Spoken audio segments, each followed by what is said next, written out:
Okay, so for today's program, I'll introduce our speaker now. His name is Joel Stone. He's the Senior Curator for the Detroit Historical Society, which oversees the Detroit Historical Museum, the Dawson Great Lakes Museum, and 250,000 artifacts in the city of Detroit's collection.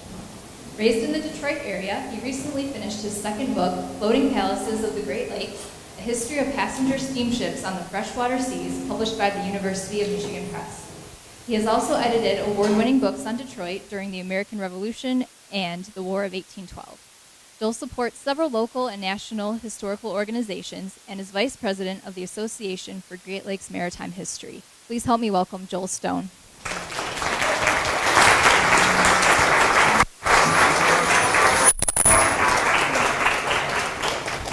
Thank you, Steph. And John. Got to remember John. John's the guy who's in charge of the microphone, so we're going to be nice to John. But thanks to Stephanie, thanks to all the volunteers who do this. This is such a wonderful organization and a great place to come and talk. And I'm always really happy to come here and enjoy the company. Nice, I appreciate you all coming out today. On a rather blustery day. I mean, if I could have ordered up the weather, I always like the sun, but when you get that wind coming through the jacket, it reminds you that winter's just, in fact, it's a little late, I'd say. It's coming late here. Gales of November. Now, of course, we just passed the 40th anniversary of the sinking, the loss of the Edmund Fitzgerald. And we had a very moving ceremony down at the Dawson Museum, as we do every year, but of course, on the 40th anniversary, we kind of stepped up our game a little bit. I'm going to speak a little bit on the Edmund Fitzgerald, but this presentation really is kind of about sailing through the gales of November and all of the vessels that were lost. Not all of them, there are thousands of them, I can't do them all, but we'll discuss that. But more importantly to us, and particularly to me, once they become shipwrecks, how do they play into our historical consciousness? How do we deal with them from a scientific aspect? How do we work with them when we're seeing them in museums and things like that? How do we find them? And we're going to talk through a bunch of things having to do with boats underwater. I'll say right up front, I'm a sailor. I've sailed since I was about 10, both rag boats and stink boats. Done them both. I really like boats when they're on top of the water. That's my preference. Although this summer I did learn to dive. I'm not quite certified. It got too cold before I got there, but I did get down to a shipwreck in Lake Huron earlier this year. So that was kind of exciting. So I'm getting a new perspective on this whole thing. This is an illustration that the Free Press had a couple of years ago, and the bar graph here at the top is probably the most important part. It's marking the different months and how many boats were lost during those months. Clearly during January and February there aren't many boats out there. I worked out at historic Fort Wayne, so I was on the river today. There are several boats that are running still. They tend to be trying to get those last cargoes in at the end of the year.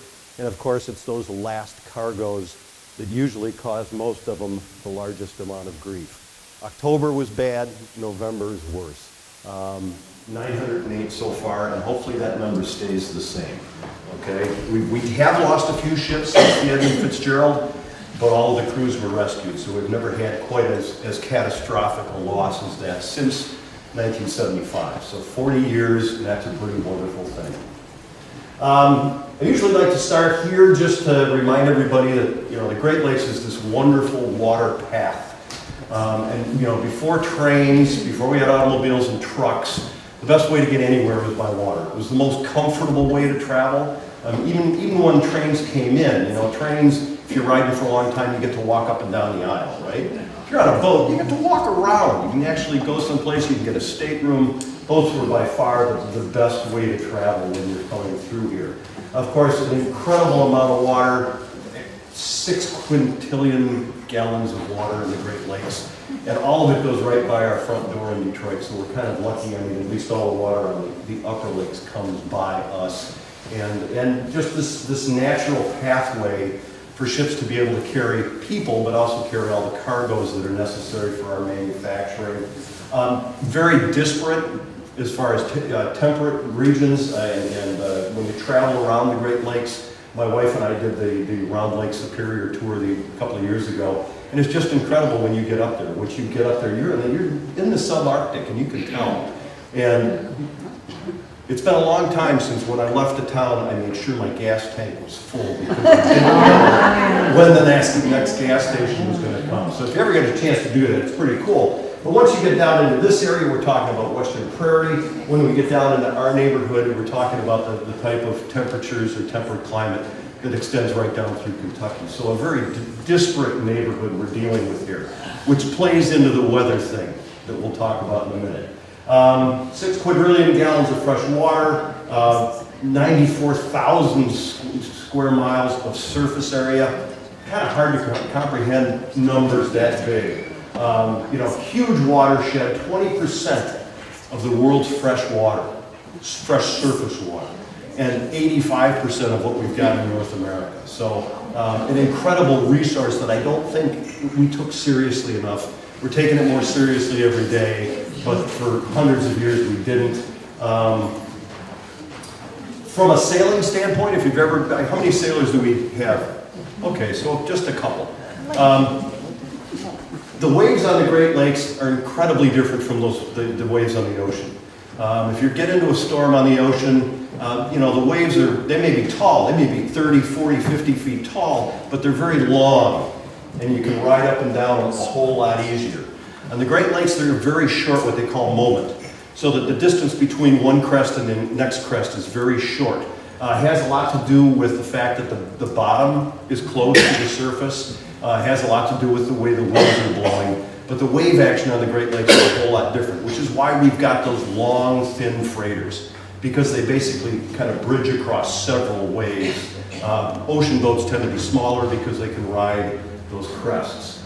So a whole different character to the waves themselves. A lot of saltwater sailors have come to the Great Lakes without much respect for them. We're going to get on these little ponds and we're going to sail around. And then they get into one of our storms. Okay? A whole lot more respect for them. On the ocean, you get into a storm, you turn tail and you run. You can run for days. Yeah. Days. In the Great Lakes, you turn tail and run. You may have 24 hours if you're running from the top of Lake Michigan to the bottom. If you're going sideways, you got a couple hours before you hit the beach. So a whole different aspect of dealing with storms. Shallow harbors, getting in and out of some of those harbors can be really tricky because the rivers are usually silted over at the end. Army Corps used to do a real good job of that. Their budgets have been cut and they're not doing that anymore. So even if you can get close to a harbor, actually hitting that hole to get in there to the safe water can be difficult, and many boats have been lost because of that. Rivers, we've got the St. Mary's and Detroit River are the major rivers, but then the Cuyahoga and the Cleveland, down in Cleveland, and the Calumet, all the little rivers that you got to get into to get rid of your cargoes require a lot of skill. I mean, that piloting is an important thing. Good for the sailors in that they're frequent stops. I mean, they're very often, if you unload in the River Rouge, you drop off your taconite and head back north to Duluth, you're up to Duluth in a day and a half. On the saltwater, you'll leave New York and you may not get to Bombay for weeks. So sailors have the advantage of fresh food, cell phone contact if they need it, as they're going up and down the rivers. And if they have to, they can get off the boats and go home for a funeral or a wedding or something like that. Primary cargoes, our ships have been designed to carry stone or sand, coal, and they're very, very particular to those cargoes. We don't have many of the big cargo carrying ships that you see on the ocean. So it's kind of a different character that we've got here on the lakes. From a sailor standpoint, again, unique in that the workforce is fairly stable. Sailors on the ocean have long had a pretty salty reputation, much of which is deserved. On the Great Lakes, a lot of the boats are manned by men from the same town. When they lost Calcite, the Cedarville went down. Roger City lost a whole bunch of fathers. Just one little town lost a whole bunch of fathers in that one accident.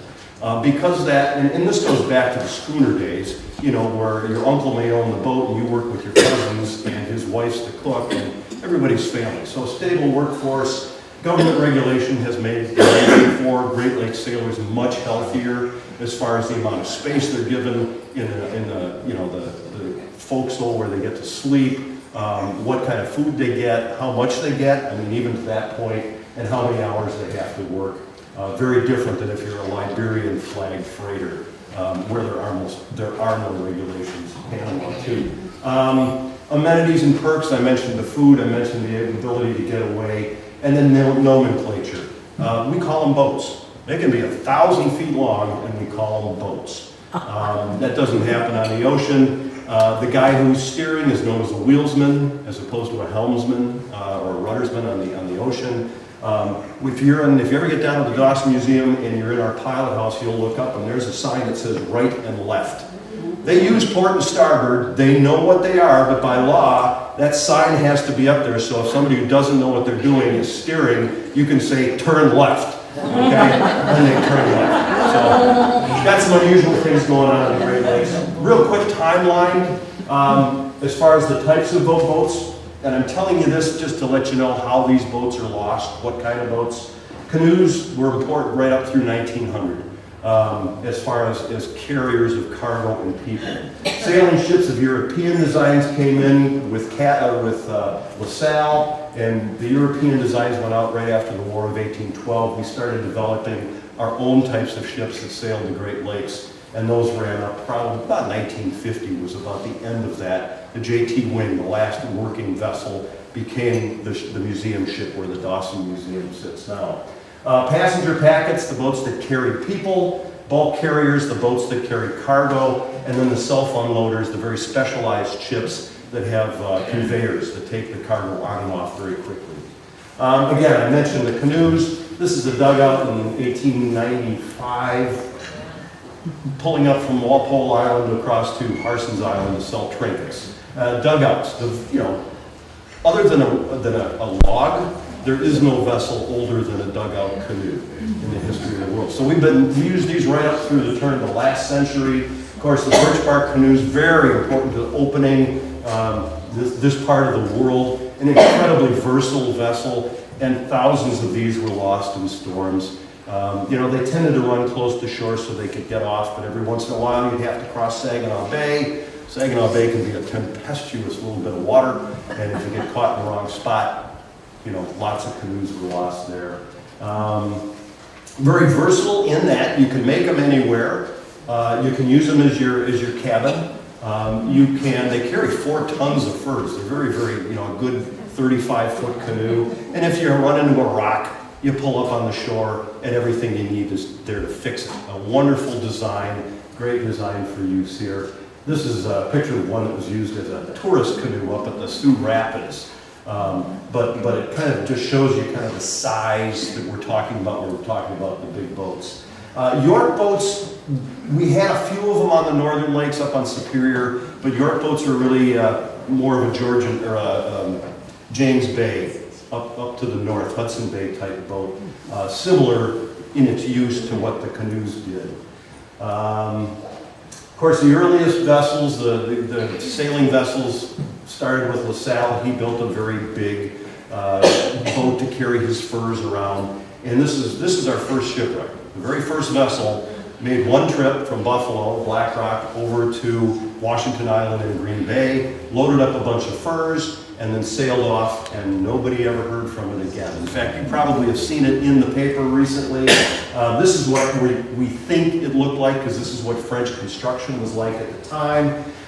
It sailed up over to Washington Island, and then left, and a couple of days later, well, within 24 hours, there was a big storm that came up. LaSalle and his crew sent the boat off with his second in command, and they stayed with their canoes. They were off to find the head of the Mississippi.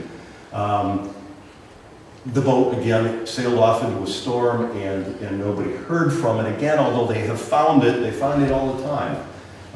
They found it near Tobermory in 1950. They found it off of Georgian Bay in 1970, up in the Canoes, 1990s. And then, of course, the most recent thing that's been in the paper is a guy who, from Virginia, but he summers up in Charlevoix, and his passion is chasing after these things. Thinks he found it off in Lake Michigan. Made an interesting story in that because of the laws, and we'll discuss them in a bit, the bottomland laws, the state controls whatever is found on the bottom of our waterways. And this guy wanted to search it. When he talked to the state archaeologist said, thank you very much for finding it. Have fun with the rest of your vacation, we'll take over from here. And of course, this guy wasn't going to let that happen. So what he did was he called on the French government. Oddly enough, there was precedent for this. Several decades ago, archaeologists found the Savannah, which was one of the old Confederate rum runners over in French waters. And as soon as it was found, the American government said, wait a minute, that's one of our warships. And it went to Admiralty Court, and Admiralty Court found in favor of the Americans, so that the Savannah was one of ours. We got to do the archaeology. LaSalle also had another vessel. After he left this one, left the Griffin, and it went up the Mississippi. He then went down the Mississippi and built another boat in Galveston, Texas, called the LaBelle, and it was lost in a storm just before LaSalle's crew killed him. Captains, nobody gets along with captains, right? But anyways, the LaBelle was found down in Texas waters. And as soon as it was found, the French came and said, wait a minute, that's one of our warships. Okay, and it went to Admiralty Court, and the court found in favor of the French. Now, they let Texas A&M, I think, do all of the archaeology on it, so it really remained there, and they did a wonderful job. It was pretty cool. But when they found this boat, found the Griffin, the guy who found it went to the French and said, I think I found one of your warships. And indeed, it went through Admiralty Court, and we can all guess what the outcome was. Yep. It's a French vessel. The only thing he really found, though, was a log sticking out of the bottom of the lake. Oh. He decided the log was a bowsprit. And every other archaeologist that has come over has said it's a log. Steve Liebert, he's not done. He's going to convince people that doggone it, the ship's down there, and that's fine. He's wealthy. Let him have his fun. Other vessels, and I'll go through these real quick. Other vessels that we've seen on the Great Lakes, bateaus, you'll hear the name bateau. It's a small French vessel, usually a flat-bottomed, shallow vessel just for moving cargoes locally, like Detroit to Windsor or Detroit downriver. Not an open water vessel. Open water vessels, again, European styling. This would have been a vessel built by John Askin up at Mackinac. John Askin lived at Mackinac and then moved to Detroit. He was a fur trader. And he used this to move fur around and eventually got taken into the British Navy during the Revolutionary War. And in fact, they recreated this. You might have seen it up at Mackinac, and then it went over to Traverse City, pretty much near the end of its life. I think they're going to sink it so the divers can dive on this vessel. So very similar to European styles. The biggest problem being that European ocean boats are very deep, and they don't do well getting into our shallow harbors. So we kind of, and this was a perfect example through the War of 1812. Both the Americans and the British built two separate fleets, one on Lake Ontario, one on Lake Erie, that eventually, of course, the Battle of Lake Erie settled kind of what was going on, who controlled the lakes, and really helped settle the War of 1812. But that's the last time we saw these big square riggers. Square rig boats need guys, you've seen the pictures, the guys going up the rat lines. It takes a good 100 men to run even a small corvette like that. Whereas we design vessels like this, topsail schooners they call them. And a boat like this can be run by 5 people, not including the cook, okay? Although they sometimes pull the cook out to do this. But most of the work could be done from the deck. You didn't have to go up the rat lines, which can be pretty darn dangerous. So these guys could do this. This was a very common vessel. Any 1870s, 1880s, there would be 2,000 or 3,000 of these things sailing the Great Lakes, mostly moving lumber. They did move a little bit of iron ore, but not a lot. We did have some beautiful big palace steamers. These are some of the biggest boats in the world at the time, and several of them on the Great Lakes that are running at 2,000 tons, which was a big, big boat for pre-Civil War era. And again, a very beautiful way to travel. If you want to get into that more, you can buy my book, okay? These boats, the passenger boats, got bigger. Of course, this is the City of Detroit 3. Those of you who went down to the Dawson recently saw the smoking lounge out of the City of Detroit 3 down there. Beautiful big boats that would carry 1,200 people plus another 600 crew and stewards and cooks and that kind of thing. So beautiful way to travel back then. This, for example, just being the interior of one of the main salon there. You know, basically like a lobby of a hotel. Beautiful hotel. This we had was car carriers. They carried railroad cars, mostly across Lake Michigan, but the Marquette and Bessemer 2 ran across Lake Erie, from Conneaut to Port Clinton, I think.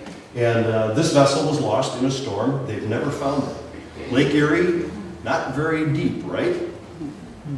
They've never found this boat. Of course, the Edmund Fitzgerald, representative of our big, long, what they call straight deckers. You know, one long deck with a lot of hatches for dropping stuff into.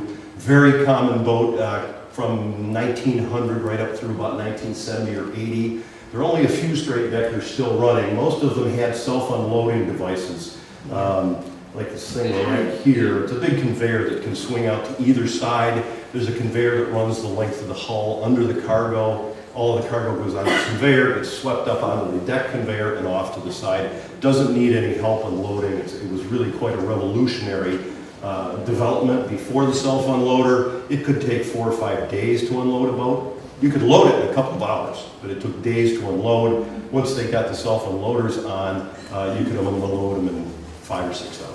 So, Carl Bradley, of course, we lost her. She broke in half on Lake Michigan.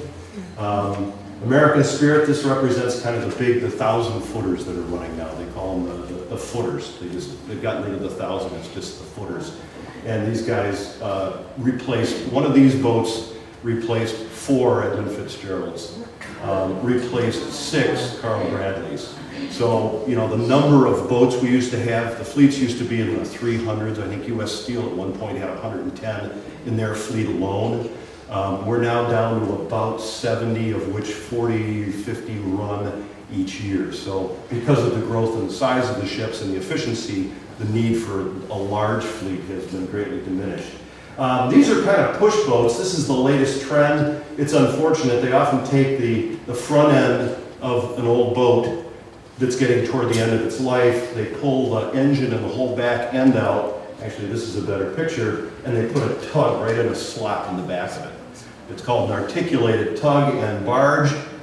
It's a real efficient way to go. First of all, most of the boats, the big boats, carry about 25 crew. This guy, by law, can carry about 15. So your crew size is reduced because it's considered a tugboat. Also, if you drop off the barge and it's busy unloading, the tugboat can pull out, can go off and fill up, you know, its gas tank, can go off and go to the service station if it needs to.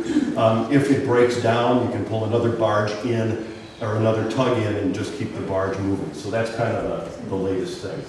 So those are the kinds of boats that are sitting on the bottom of the lake. This is the kind of thing you get when you get a big wind on any of the big lakes. I've talked to a lot of guys who sailed, and you know, they'll be up in the front in the pilot house and they'll look back and the only thing they can see is the smokestack. When you get the big waves, especially this time of year, it's not unusual for the boat to be covered. And you can imagine the weight of the water. If every gallon is 8 pounds, you can imagine how much weight is on top of the boat. This is one of the explanations for what happened to the Fitzgerald. It just got that immense road wave, and they're well recorded. They tend to come in threes, and you might survive the first one. You can fight your way through the second, and then the third one gets you, and that very often has taken several boats down. We talk about the storms of November, and these are kind of the major storms. Storm of 1835 was pretty early. There weren't a lot of boats on the lakes at that time, but even then, 17 were stranded, 8 were beached, another 9 sank with all hands, and that's on November 11th. Fitzgerald's on November 10th. November 25, 28, storm of 1905. November 7 and 8, 1913 was the big storm. That's where we lost 13 ships, 12 of them completely vanished. 244 men in one storm over a period of about 3 days. But again, there's that period, and then the Armistice Day storm in 1940, November 11th again. There seems to be a window right around November 10th, 11th, 12th, and in the case of 1905, a little bit later, where these storms really pile up. And it has a lot to do with the changes that we're going through. We'll discuss that in a minute when we get to the Fitzgerald. David Swayze put out probably the best website and database. If you're a shipwreck researcher, if you're looking for this kind of thing, Dave Swayze's done that. There are a couple of others. This organization I belong to, the Association for Great Lakes Maritime History, American Association. Yeah. Great Lakes Maritime History. We've got a website, aglmh.org. If you go there, I think it's .net now. There's several databases you can look if you're interested in following that up. Dave Swayze suggests that there's been a little under 5,000 shipwrecks. I tend to go with 3,000 in the north. There are people that say 10,000. It kind of depends on how you define a shipwreck. Here's a perfect example. Remember when I was talking about getting into the rivers, you have to hit that hole. This is the Mataafa. And it had left Duluth, gone out into a storm. It knew it was going to be in a storm, but then it realized it was getting into a bad storm.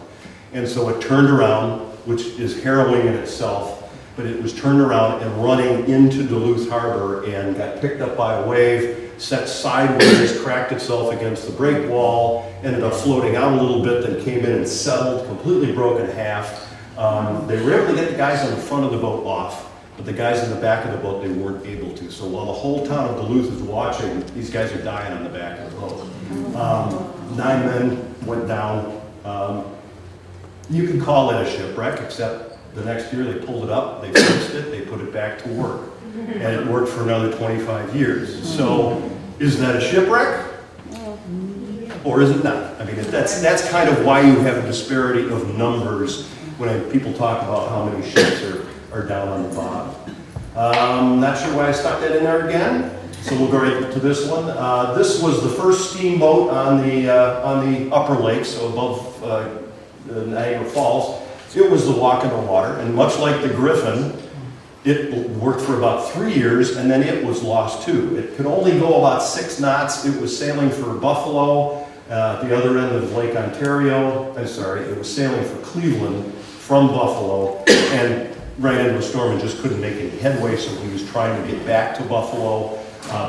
Put it up on the beach. They finally just lost power, put it up on the beach, not far from the Buffalo Light. They were able to get everybody off the boat. Nobody died, which was great. In fact, Mrs. Palmer, the wife of Senator Thomas Palmer, who Palmer Park in Detroit was named for, was on the vessel and commissioned these paintings. There were actually 2 of them. We've got one in the Detroit Institute, the Burton collection has one. Ours was taken from the beach. The Burton's was taken from on deck. The guy painted these paintings. So, shipwreck or not, the boat went up on the beach. Nobody died. The next year they went in and they salvaged all the machinery, salvaged most of the furniture, put it to work on the Superior. So, you know, shipwreck, you kind of have to make your call when it comes to that.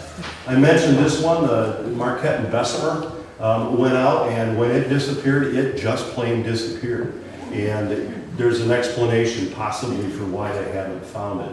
I mentioned the Carl Bradley, again, it broke in half. 23 men from Rogers City were lost, with just 2 survivors. In fact, one of them just died last year. Daniel Morrell, I don't know whether you heard, the one survivor from this one just died about 6 months ago. Both boats just broke in half. Middle of a storm, they got caught by a bad wave, and these boats flexed because they're so long, just cracked in half and sank. Of course, the Fitzgerald, 29 men, no survivors, no idea what happened to it. There are a lot of suggestions as exactly what happened. Let's go over real quickly kind of the path. It started over here in Duluth on November 9th, left about 2 o'clock in the afternoon. Kind of fell in with another boat, the Arthur Anderson, different fleet, but these guys all knew each other. So they kind of were traveling together. They heard the winds were going to be coming out of the northeast. They knew that there was a storm coming. So they decided to head up kind of the Canadian shore to get under the lee of the Canadian shore. The problem was, though, that this storm was cyclonic. It was coming from several directions at once. There was a wonderful presentation by one of our local meteorologists who's been doing research on this. There was a storm that passed over Lake Superior several days earlier and made its way down to here before it got kind of forced by the end of the hurricane winds. It got forced right back up. While it was down here, it's sucking up all kinds of moisture. All right? While it's coming back up, there's another clipper coming out of Alberta, very dry air that's coming in just as quick. And then there's another system that's kind of on the East Coast, not coming in, but it's holding this one from going anywhere. And basically what happened is that held it here, and these two storm systems just came together and met right over the top of Lake Superior. And that's really the storm that the Fitz sailed into. 25-foot seas, which, you know, we don't think that's much. This is one of a 12-foot ceiling, so twice this tall. You don't think it's much until you're on the boat and you're getting that picture of the waves coming over. Probably worse, it was 65 to 70 mile-an-hour winds that it was dealing with. And the winds are setting the waves in motion. I mentioned they were cyclonic. It was very curious because they did various weather readings. And the readings over here on the island were coming up this way at about 20 knots. You know, nothing bad. They did some over here at Standards Rock. They had a reading, and it was coming in from the southwest at about 55 knots. And then they did some readings up here on Isle Royal, and it's coming in from the northwest. So as these guys are going, the winds are kind of swirling around them, and the wind speeds are all over the place. I think the winds over here are at about 35 knots. 35 doesn't sound, now that we're in an automobile age where we go 70 and 80 miles an hour, not bad. But at 35 miles an hour is what you'll be walking down the street and you'll get a gust and it'll stop you. That's only 35 knots, okay? Take that up to 75 knots and you've got an idea of what the Fitzgerald was dealing with as it was crossing Lake Superior. One of the things that they suggest is that there's a shoal up in here. I think they call it 6 Fathom Shoal, and it's about 30 feet, 40 feet under the water, which is great because the boats only draw like 25. So even if they come close to it, they're probably okay. The Anderson was following the Fitzgerald. Fitzgerald had lost one radar and then later lost the other radar. It was getting some equipment damage on the deck that was allowing water in below. And Bernie Cooper, who was steering the Anderson, felt that the Fitzgerald got too close to that shoal. Now, under normal circumstances, there's plenty of water under his bottom to cover the shoal. But if you're in 25-foot waves, as you go down that 25-foot wave, you know, you're going down fairly far and far enough that he could have poked a hole in the bottom of his boat. There's a lot of people that think that's what happened, that he punched a hole in the bottom of the boat, and from here down to here, he was just taking on water the whole time. There are theories that he took one of those huge waves over the top and it just crushed the covers that cover the hatches. The hatch covers would have just given way, filled his hole with water, and he wouldn't have lasted more than a couple of minutes. There was a suggestion that they had some bow panels replaced, steel panels on the front of the boat, and one of those got stove in. One of the architects of the Fitzgerald said that when they converted it from coal-fired to oil-fired, there's a bunker back near the smokestack, and that used to hold the coal. They just put a steel plate over that, only like, I think he said about 1/4 of an inch thick. It was great for keeping water out until you got one of those big waves that came down on it. And the waves, just to put it again in perspective, the William Clay Ford, whose pilot house we have at the Dawson, the skipper would come in and he'd tell that story a lot. He liked letting people know kind of what the Fitzgerald was going through. They were sitting in Whitefish Bay, anchored down, having dinner when they heard that the Fitzgerald was lost. And the Coast Guard came on and said, we hear we got a boat gone. And this was about 9 o'clock. The report, nobody could believe they had lost the Fitz. It was like a relatively new boat. It was one of the queens of the lakes. I mean, it was just a real solid boat. They couldn't believe they'd lost it. So even though it went down about 7:10, they didn't report it until about 9 o'clock when Bernie Cooper and the Anderson got into Whitefish Bay and started asking around, and nobody had seen it. He had seen it in front of him. He had him on radar. He was talking to him on the radio. Storm squall, a snow squall came through, obliterated the boat, couldn't see it. And when the snow squall moved through, he couldn't see it. And that's pretty much when they figured that there was a problem. And he started asking around. The skipper on the William Clay Ford went out, and he said the waves were coming in at about 25 or 30 feet, and were coming up 2 or 3 decks and, you know, crushing his lifeboats. So just to give you an idea, but pretty, a lot of gumption, a lot of guts for those guys, because the William Clay Ford skipper went in and asked his men, he said, what do you guys want to do? And they said, whatever you want to do, Skip, we'll do it. They up anchored and they went up into the same storm. And the Anderson turned around and went into the same storm and had just come out of and survived, just to see if they could find anything. Ultimately, they didn't. They found a couple of lifeboats, they found some anchors and things like that. If you've got questions about the Fitz, I can answer those when we're done, but we're going to move on to what happens when the boat goes down. So, you want to find a wreck? Sometimes it's real easy. Indiana Dunes, you can walk down the beach and there's an old schooner wreck just waiting for you. They're still trying to figure out exactly which boat it is, but they're just waiting. If you're up in Tobermory, go into Little Tub Harbor, and you can canoe or paddle right over the top of one of these things, and you can see that boat darn near clear enough to figure out exactly, you know, how it was built and what it was carrying when it went down. Another way to do it is to old-fashioned research. Get into the library, start reading.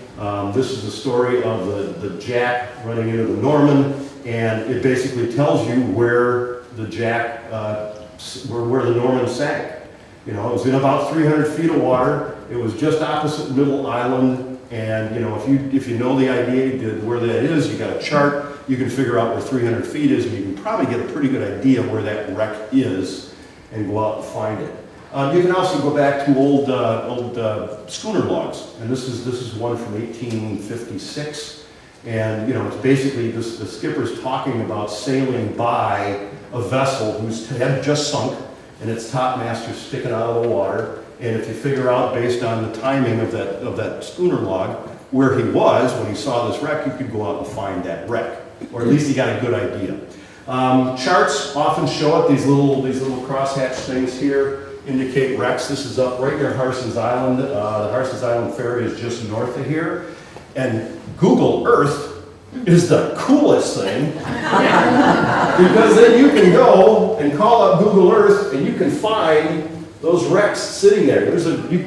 People are discovering wrecks sitting in their pajamas at home. You don't have to have all the equipment in a boat to go out and find the wreck. This one's in Lake St. Clair. We did the same thing. Actually, this one it's about in that much water, and you can go out and scuba dive on this one. There's not a whole lot left of it. It's been, you know, the ice has pretty much wiped it away, but finding these things is pretty cool. We talked about the Marquette and Bessemer, the car ferry that we can't find in Lake Erie. This is a similar story. The C.B. Lockwood went out and it sank in Lake Erie, and in fact the Coast Guard went out and they put lights, safety lights on it, and they marked it, and they sent out a notice to all the mariners telling them, you know, avoid this wreck. And then the Army Corps of Engineers went out the next year, and they did the same thing. They took the coordinates and they sent out the information. And a few years ago, some divers wanted to go find it. And they had exact coordinates for what they were looking for. They knew exactly what the boat looked like. They got down there, and there was nothing. There was nothing. There was one gap sticking out of the bottom of the lake, and nothing else around, and they couldn't figure it out. End of the season, they had to go in, they went back, they did all their homework, they figured it's got to be there. So they went back with a magnetometer, which is basically a big magnet tester. You know, it can find iron. And they went down and they found it. It's there. It's sitting there. This boat disappeared into the bottom of Lake Erie. It's aqueous enough. It's like quicksand. Just kind of let it go down. So that Marquette and Bessemer, that huge car ferry, it's there someplace, only it's underneath the surface. Yeah. So that makes it kind of hard to find those things. There are new technologies that make it easier. The old way of finding a wreck is you get 2 boats and a big long line and some chain on the bottom, and you go along. And if you were lucky, there'd be a wreck in front of you, and you could pick it out. Now they've got these side scan sonars that, you know, basically go down and give you a scan of the bottom. So you tow that behind your boat, and you've got a computer screen up there on top that shows you what you're looking at. And you kind of tow that over there. Most of the guys that I know that do this have a camera just to let them know kind of ahead of time if they're going to run over something that's going to snag their sonar. And then they do what they call cutting the grass. You go out and you go back and forth and back and forth and back and forth and back and forth until you go over you get, he's going to next pass, that guy's going to find that schooner. And what you see when you get the printout, and actually this is kind of an old one, this is a 1980 version, you get this kind of a readout. You can see that there's obviously a wreck there. You kind of got this trench, possible wreck, something anomaly there. You do get this washout, but this is covering about 800 feet, so it gives you a pretty broad swath.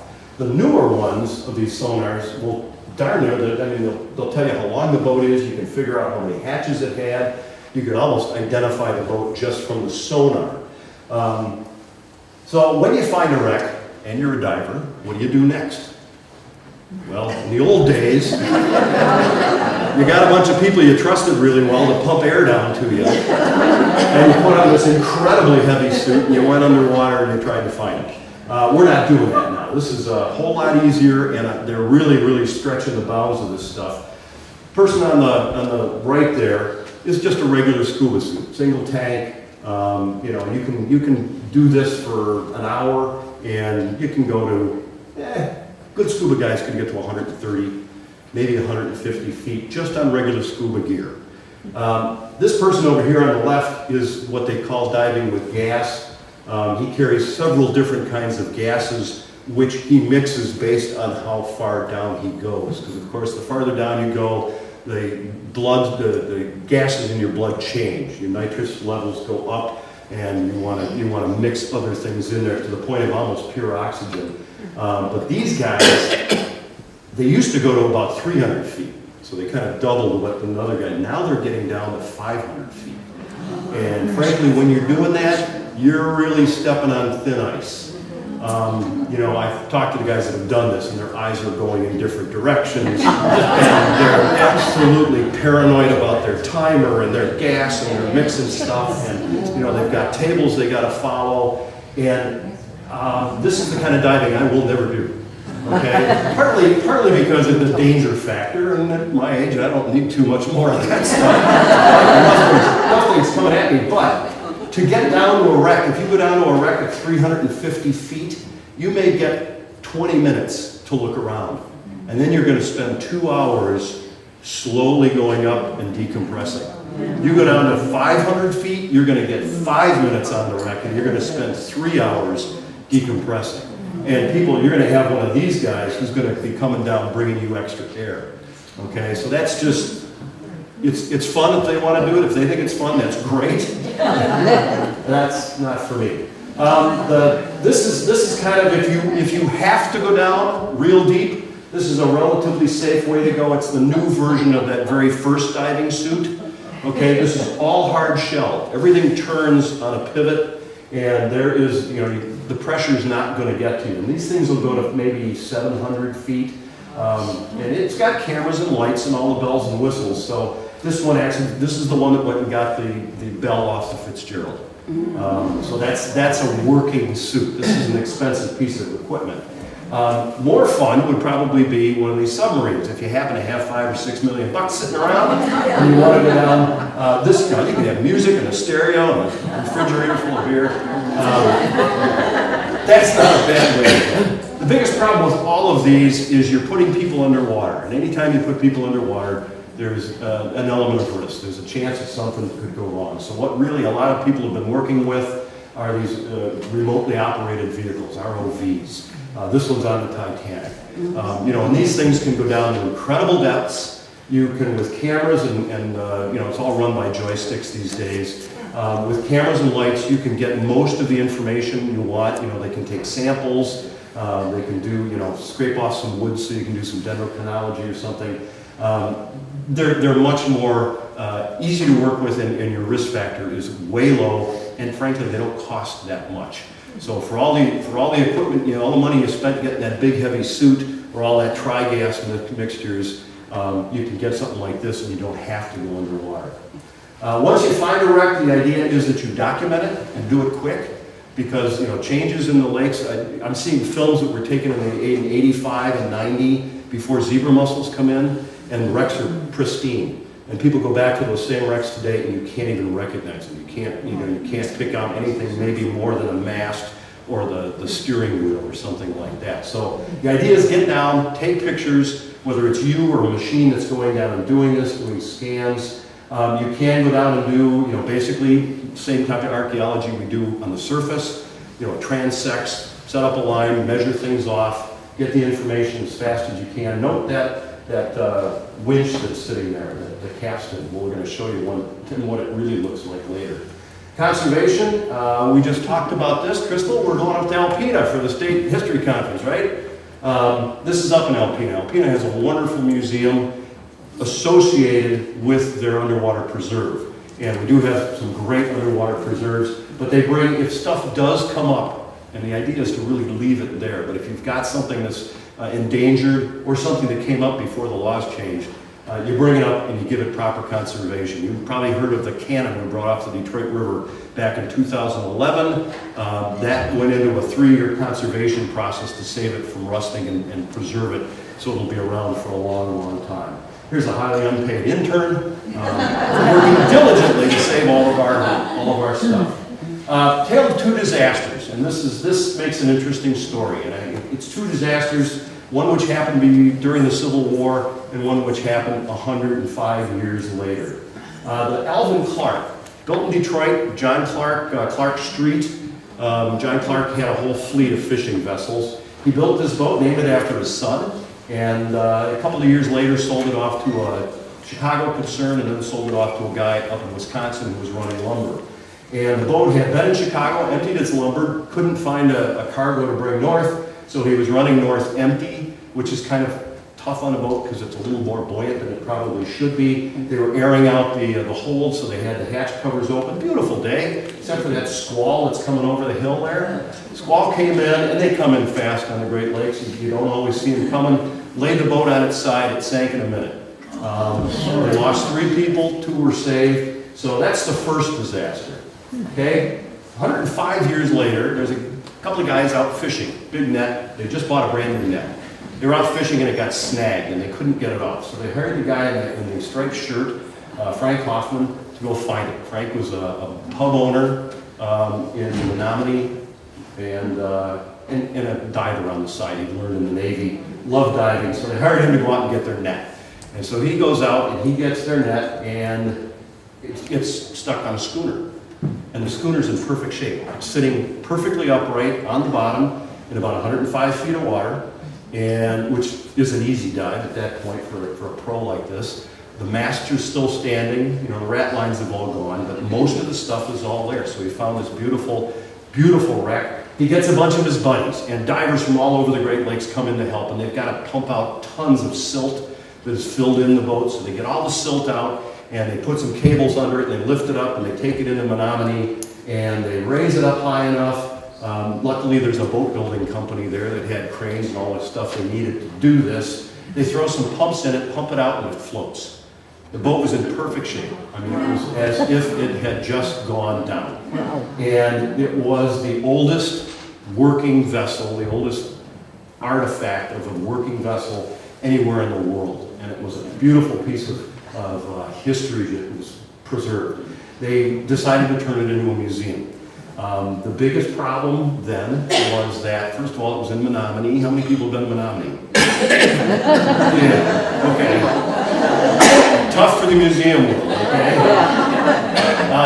It was also at a time before we had federal dollars for preservation. So there wasn't money to help them do this. Frank had spent all his money, triple mortgaged the bar to get the boat off the bottom. He fully expected that Wisconsin or Michigan would step in and say, "We'll take it from here." And it didn't happen. Okay? And the boat kind of sat there. They did get it into a museum. Remember that capstan we saw on the bottom? This is what it's supposed to look like when it's up. But that shows you how perfectly preserved this boat was. You could put masts and sails on this boat, and you could have taken it for a sail. And, the silverware and the plates and all that stuff was in the galley. Like, they were just getting ready to have dinner. It was tough. Howard Chappelle, who was kind of the dean of shipwreck searches and boats, said, that this schooner is more important than any treasure ship you're ever going to find. This shows how people worked on the water. It shows the tools. They had, you know, tools and boots and clothing and Bible. I mean, the stuff that came out of the boat was just incredible. Problem was, without any money for preservation, the boat just started rotting. And it rotted, and Frank, he spent all the money he could to the point where the bank was coming after him. He actually lit it on fire, and when the fire guys showed up, he had a shotgun and was holding them off. Now, small town, they all knew each other, they talked him down, they put the boat out, and he ended up moving to Florida, absolutely broke physically and mentally. And it was just, you know, a second tragedy. I guess there were actually 3 tragedies, because this is what the boat looked like in '88. Completely fallen in, completely destroyed. They bulldozed it into dump trucks, took it off to the landfill, and that's the end of this wonderful artifact. The good part of the story is it prompted action on the part of both the federal and state governments. Ronald Reagan signed the Bottomlands Act, and now, if you find it on the bottom, you leave it on the bottom, okay? Before that, and this was tough on divers, because the divers, the best part about diving was going down and finding those coffee pots and finding those shoes and bringing that stuff up and putting it on your mantle, right? There's a lot of stuff sitting on mantles around the Great Lakes that's not in our collection.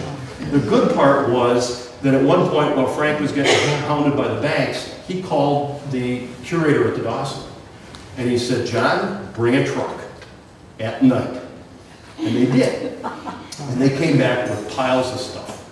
And so we've got, I mean, there's very little of the Alvin Clark left in Wisconsin. I know the people in the museums there. They've got a few things, but they know it's all on people's mantles. And they know which mantles there is. And unfortunately, that stuff's not in a museum where people can see it. We've got the majority of the Alvin Clark that people could see. And we've got it out, and we've sent it out for loans to various shipwreck museums, to various science museums. It was at Cranbrook for a long time. So that would be the good part of this, is we were able to save some of it, and the laws changed so that there is preservation.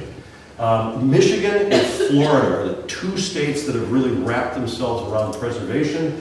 In fact, there's even more. This was when there were 13 preserves, and I believe there's a 14th preserve now. Various places where there are a large number of wrecks on the bottom. Here, the Alpena Preserve now goes all the way up to here and over. They've enlarged it. It's the only one run by the federal government. The other preserves are all run by a Michigan nonprofit that keeps these things out. And it's kind of nice. Oh, shoot. What they do is they go out every year and they put a buoy down there. And they've got information on it. You can look it up on the web and find out, you know, where's the boat, what's cool about it, what's dangerous about it. You know, is there heavy currents? If you go inside, are there lines that are going to get tangled in? You can tag your boat onto the buoy so you're not tossing your anchor over and it's landing on the boat, one boat after another, one anchor after another. So they're really doing their best. And it's gotten people out there to the point it's almost, well, it is a tourist draw. If you're a diver, there's no better place than the Great Lakes to dive wrecks, because fresh, cold water preserves stuff. Saltwater wrecks deteriorate. Freshwater wrecks remain, except for those darn zebra mussels. But it's a real good way, and so the people who are tired of looking at colorful fish in Maui come to the Great Lakes to look at really cool shipwrecks. We've also got a couple of organizations that are promoting getting youth doing this stuff. The Pride of Michigan is based out of Mount Clemens. And it's a U.S. Naval Sea Cadet program that brings kids from all over the country, teaches them to drive the boat, teaches them how to dive, teaches them about limnology and the chemistry of the lakes and the underwater. And these kids are doing some cool stuff. There are caves. If you go back about 3,000 or 4,000 years, there used to be a river running where the Mackinac Straits are. And there was a big waterfall, not quite Niagara sized, but a big waterfall. And off to the side of that, a lot of limestone caves. These kids are going into the caves. They discovered the waterfall. They knew it was going to be there. They went down with some scientists, I think from Woods Hole, found the waterfall, and now they're working with some guys at Michigan State to go into the caves and see if there's any evidence of human habitation. Which, you know, these are teenagers, and some of the best behaved teenagers you'll ever see. They also, back in those days, Lake Huron wasn't what we know of today. It was a land bridge that ran basically from Alpena across to Goderich. And they were down there, and they were working with a guy from U of M, whose idea was that the Native Americans used to hunt elk by, well, you remember how they used to hunt ponies out west? You know, they'd kind of put up fences that would drive them into a small canyon, and then they'd capture them. It's the same thing with the elk, except they used rocks about yay big. And the elk were just too lazy to step over them. And so they do the same thing. They do this tunneling effect, and they bring them basically into a pen where they kill them for food. And they were able to go down to the bottom of Lake Huron and find that stuff. They found anaerobic sinkholes up near Alpena. They've been diving on wrecks. I mean, that's what they enjoy doing.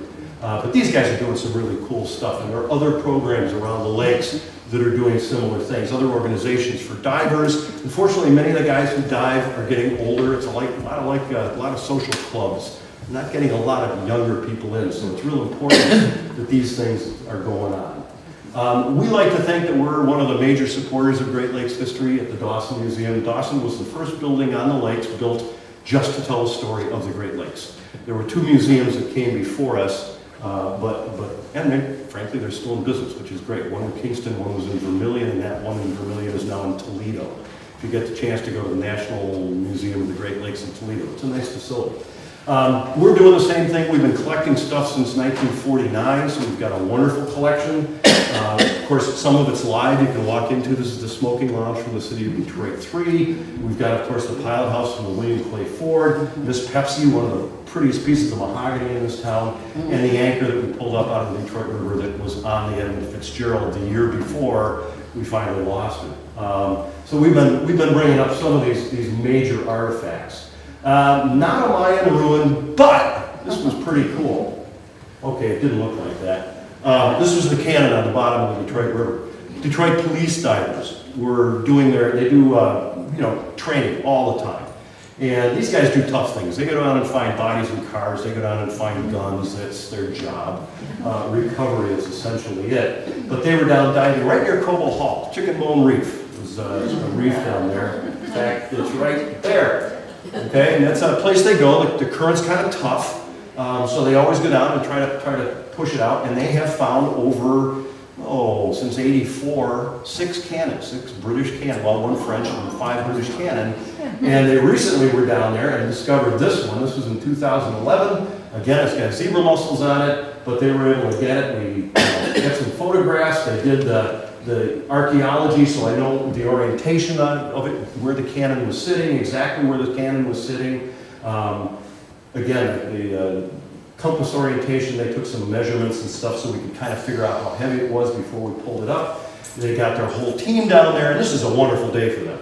Again, you can pull up bodies, or you can pull up a cannon from 1743. That's much cooler. And they did, and this is the first time this cannon came up, probably since, I would say, we're guessing 1796. It's when the British were leaving Detroit, and these cannons, and we had one of our volunteers went back through all the records, and the British kept impeccable records. We know when they left these 4-pounders behind. They left 6 of them. They actually left 9. We can identify at least where the Monroe County Courthouse has 1 of them. And they've got at least 1 of them over at Fort Amherstburg. So we're still looking. We think there may be 1 or 2 down there. But we brought it up. It's the first time it cracked air in that many years. It was kind of cool. The cops got their day in the sun. There were the whole, in fact, where's the picture here? You can see all the cameras. There are media people. This thing went around the world. The media hits. We got a 16-page volume. Single spaced as to how many people picked this story up. So it was good for the cops. It was good for us. We were able to identify the foundry that it came out of. The foundry was only open for 3 years, so we've narrowed down the time it was built. And we've been able to, we put it in the water right off the bat to keep it from oxidizing. We then put it into a variety of baths. We had to come up with, the whole protocol. Saltwater cannons are fairly common. Freshwater cannons, almost never. And the 5 that we have from before that weren't properly treated. They didn't have the money to do it, and so they didn't. So we finally did it correctly. Did some testing, did all the baseline stuff on it. Found somebody to pay for it, found somebody to give us the alcohol. Oddly enough, you got to get 50 gallons of alcohol to dry it out. So you got to fill out all kinds of forms for the ATF to let them know where the alcohol is going. And we got it over to Cranbrook. historic. It was in one of their exhibits, and one of the things we did is we pulled it out and we set it down, and kids would give them toothbrushes. And they'd be cleaning the canyon. So they helped us do some of the archaeology. It was a great learning project. It was a whole bunch of fun. And it was just, that was a great project. But this is maybe one of the most fun things I've done in 8 years. We got a phone call one day. It came in on my cell phone, oddly enough, from the police boat. We'd been talking with them about some other stuff. And they called in and they said, we just found this thing and we need some help. And the thing was, well, they were down looking for cars down at the foot of Alter Road in Detroit. And one of the divers was down there and he grabbed an arm. Only the arm didn't move, which means it had either been there a long time or it was a statue, which indeed it was. Okay? So they pulled this statue up off the bottom, and their boat, this poor little boat that they had this crane on, is just leaning over the statue. And, you know, so they sent these pictures via their phone to my phone, and I sent these pictures off to a couple of other people, including the president of the Detroit Historical Society, and he was looking at it, and he says, you know, that's the statue that got stolen from the Grosse Pointe War Memorial about 15 years ago. Oh, wow. And they got it up, we called the War Memorial, sent them the pictures, they said, you're darn right it is, that's our statue, and by the time these guys got to the Coast Guard station to unload it, the people from the War Memorial were waiting for them. So that was just neat. That's underwater archaeology. Within a half an hour, we had identified it and had the people who owned it on site. The biggest problem was, after it got stolen, the insurance company paid them. So they had to go back to the insurance company and work out some kind of a deal to pay them back. They now have it on display. You'll see it there right off the Fry's Auditorium. It's inside now instead of outside. But that was kind of fun. That's how we deal with history on the water. So that's what I've got. I hope you've got some questions.